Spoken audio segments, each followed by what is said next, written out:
nasema wajumbe 4 wa baraza la wadhamini. Sasa hivi imetoa sharti lazima wawe 7 pungufu 5, na katiba hiyo hiyo ya baraza la wadhamini pia imetoa sharti kwa watu ambao wanastahili au wanafaa kuwa wajumbe wa baraza. Mojawapo, lazima awe mwanachama; 2, mwadilifu; 3, watakao kuwa tayari kutumikia nafasi hiyo kwa niaba ya wanachama wote.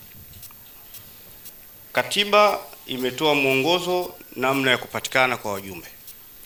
Taarifa zilikwenda kwa njia ya barua, bahati mbaya inawezekana wengine hakupata, lakini kama nilivyosema hapa kwenye maelezo ya awali, hakuna jambo linalofanyika ikawa watu wote wakawa wameridhika na kushiriki.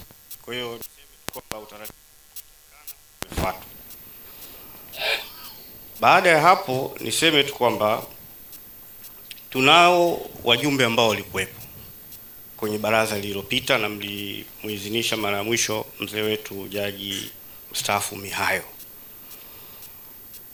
Yeye alikuwa ni mmoja kati ya wajumbe hao. Mwingine ni mzee Juma Asmani Kapuya, ndugu Ahmed Idi Mgoi na Ramesh Patel. Sasa tunayo katiba yetu ambayo inaongoza kwa kusema kwamba kutakuwa na baraza la ushauri ambalo litakuwa ni moja kati ya vyombo vyetu vyenye mamlaka. Hata hivyo, wajumbe wanaounda hilo baraza wapo wengi, akiwemo mzee Dalali, ni viongozi wale wastaafu ndio ambao wanaingia huko. Kwa hiyo tumeshauriana na nimepata mapendekezo. Hali ya mzee wetu Ramesh Patel ameshatumikia miaka 25 kwenye nafasi hiyo na sasa hivi hayuko vizuri sana. Kwa hiyo tunamsamehe na tutafanya marekebisho. Pia mzee Kapuya naye hali yake, mtu mzima sana, anaishi sasa hivi yuko Kaliua huko, si Kaliua iko sehemu gani Tanzania hapa, lakini nadhani itakuwa maporini. Kwa hiyo wakati mwingine tunakuwa tunapata shida kumpata. Kwa hiyo wajumbe hawa wataendelea kuwepo kwenye baraza lile la ushauri na wataendelea kushirikiana na Simba katika namna hiyo. Lakini ukienda mbele kwenye katiba ya baraza la wadhamini, kuna shida inajitokeza kwamba baraza la wadhamini ndio chombo cha usuluhishi itakapokuwa inatokea sasa mgogoro wowote baina ya pande.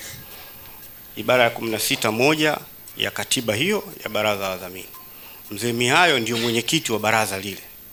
Kwa hiyo inaweza kawa ngumu yeye kuweza kuvaa kofia mbili, ile na hii. Kwa hiyo itakuwa na wajibu wake yeye kuchagua wapi ataweza, lakini ile iliyotangulia ndio inakuwa na nguvu zaidi. Kwa hiyo ataenda huko. Kwa maelezo hayo, wapo wajumbe ambao tutawataja hapa.